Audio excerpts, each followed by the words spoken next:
dalam kegiatan virtual education academy, saya akan memaparkan bagaimana cara penggunaan narator voice dalam proses pembelajaran, sehingga bisa menjadi alat pembelajaran Bapak Ibu sekalian. Baik, narator voice itu adalah aplikasi yang sering kita dengar, Bapak Ibu sekalian ya. Aplikasi yang sering kita dengar di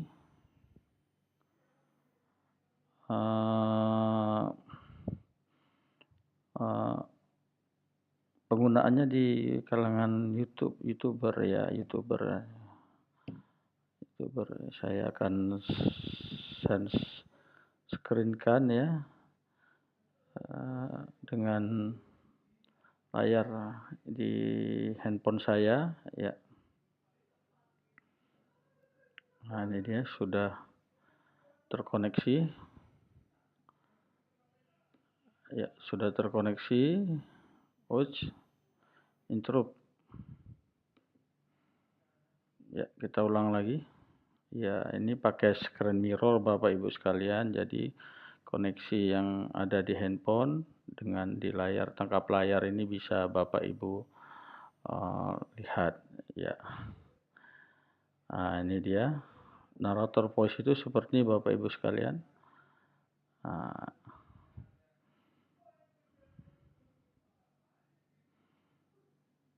Ya, ini sedang proses loading.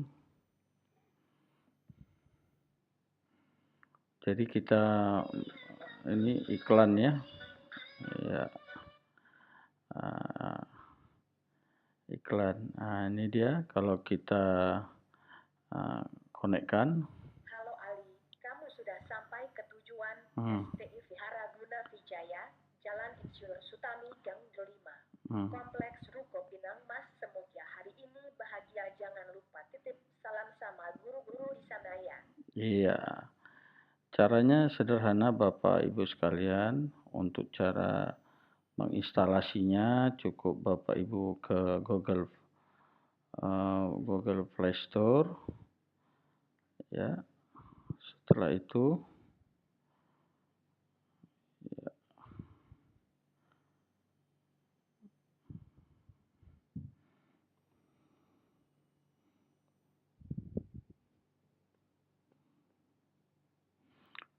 setelah itu Bapak Ibu sekalian bisa menginstalnya ya Bapak Ibu sekalian. Nah, langkah pertama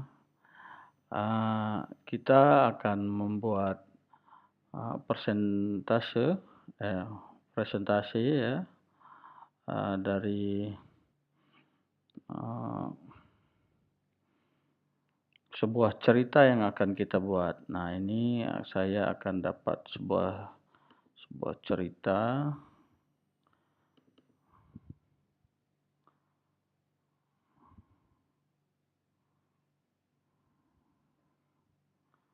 Ya, Bapak Ibu sekalian. Kita ambil sebuah cerita dahulu dari, nah ini dia, dari kisah inspirasi ya, kita ambil, kita go. Selanjutnya, inilah kisahnya adalah kisah kakek dan pencuri pepaya. Ini bercerita tentang seorang kakek yang merasa iba terhadap pepayanya dicuri oleh seorang pencuri. Nah, kisah itu selanjutnya kita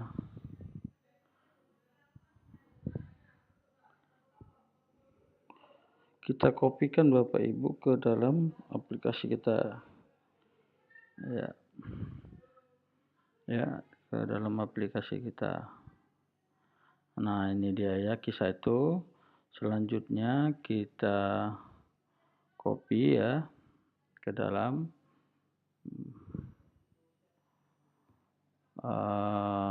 aplikasi dari Ini ya, pilih semua, salin ya ke dalam aplikasi narator voice ini, Bapak Ibu sekalian. Ya, kita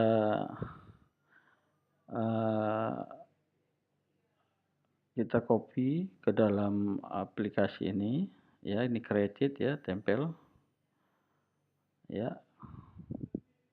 lalu kita created, kita pijit created ya, kita tekan tombol created, sudah langsung saudara Bapak Ibu sekalian bisa mengaplikasikannya. Nah, nanti kita dengar suaranya. Suatu sore, seorang kakek mendapati pohon pepaya di depan rumahnya telah berbuah. Walaupun hanya 2 buah, namun telah menguning dan siap dipanen. Ia berencana memetik buah itu di keesokan hari. Namun, ini dia. Kisah ini ia mendapati 1 buah pepayanya hilang. Tinggal kita kasih variasinya dengan gambar. Hingga istrinya merasa heran, masak hanya karena sebuah pepaya saja engkau demikian murung, ujar istrinya. Bukan itu yang aku sedihkan, jawab kakek, aku kepikiran betapa sulitnya orang itu mengambil. Kisah ini bisa Bapak Ibu sekalian share ya, atau disimpan ke dalam bentuk file video audio. Jadi convert to atau save ya, save. Save. Nanti dia akan ke dalam aplikasi. Ya, itu saja.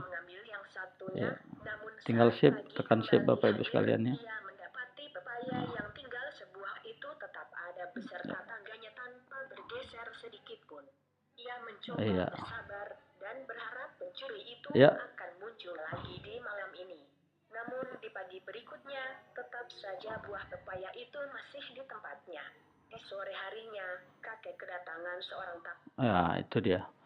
Jadi setelah kisah ini Bapak Ibu sekalian save ya ke dalam bentuk handphone, kita tinggal memindahkannya ke format laptop kita. Nah, jadi tayangan itu akan menjadi seperti ini Bapak Ibu sekalian ya. Nah, kita buka, ini kisahnya, ini narator voice-nya. Selanjutnya. Suatu sore, seorang kakek mendapati pohon pepaya di depan rumahnya telah berbuah. Walaupun hanya 2 buah, namun telah menguning dan siap dipanen. Ia berencana memetik buah itu di keesokan hari. Namun, tatkala pagi tiba, ia mendapati 1 buah pepayanya hilang dicuri orang. Kakek itu begitu bersedih, hingga istrinya merasa heran, masak hanya karena sebuah pepaya saja engkau demikian murung, ujar istrinya. Bukan itu yang aku sedihkan, jawab kakek, aku kepikiran betapa sulitnya orang itu mengambil pepaya kita. Ia harus sembunyi-sembunyi di tengah malam agar tidak ketahuan orang.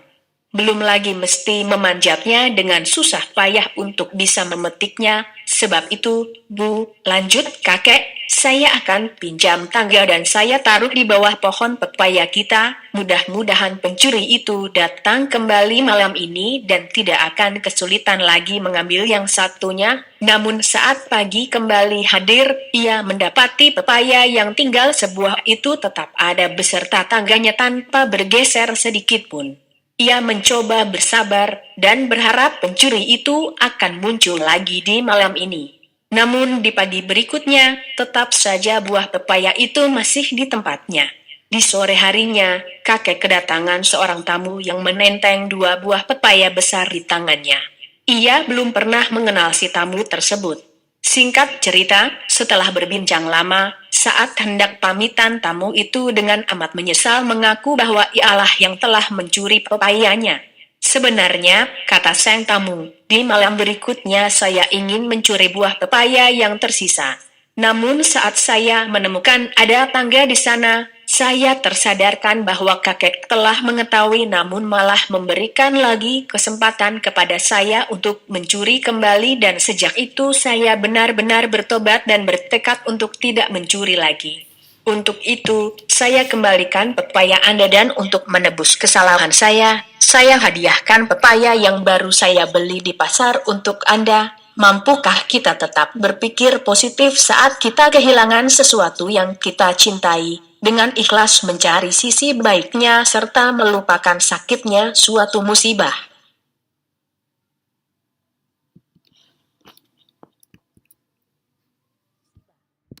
Nah, Bapak Ibu sekalian, selanjutnya ya kita tinggal kasih pertanyaan agar pertanyaan kita pada high order thinking ya, atau berpikir kritis, ya kita pertanyakan. Susan berpendapat bahwa sifat kakek tersebut dermawan. Setujukah kamu dengan pendapat Susan tersebut? Nah, di sini kan tidak hanya menanyakan sesuatu isi cerita, tetapi pendapat di dalamnya. Nah, ini dengan begitu siswa-siswa kita ini bisa berpikir dan mendengarkan cerita itu sampai tuntas. Nah, yang kedua, apakah pendapatmu jika pada cerita tersebut si pencuri tetap mengambil pepaya milik kakek yang kedua? Nah, ini kan sudah mulai melakukan, membandingkan dan melakukan evaluasi dan melakukan semacam perbandingan. Nah, inilah namanya pertanyaan-pertanyaan tingkat tinggi yang harus sudah terbiasa kita lakukan.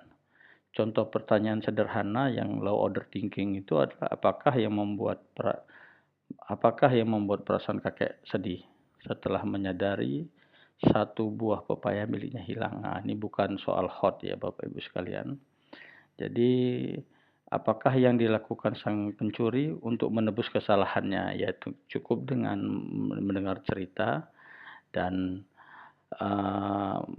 mendengarkannya, ya dia sudah tahu jawabannya. Jadi untuk bisa menggali pikiran lebih dalam, Bapak Ibu guru bisa bertanya bagaimana pendapatnya kalau kejadiannya seperti ini, seperti ini.